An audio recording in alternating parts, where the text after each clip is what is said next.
who is actually going to manage and build a government in Gaza? So right now, no one is talking to Gazans whatsoever. There's not even, the Palestinian Authority has been banned, but they don't even represent Gazans. And so I feel everything that's being discussed doesn't actually have the perspective of people who one, voted the Palestinian Authority out over 20 years ago, and have actually, before this war started, wanted a new government. And yet we're not thinking about how to actually build a new government that actually represents Gazans. And what we've seen in many countries, particularly in the Middle East, is that when people aren't involved in the redevelopment of their country, it falls apart.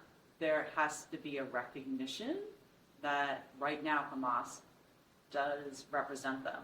How do we separate the civilian part of what was Hamas, which was government, but have it as separate away from the militant?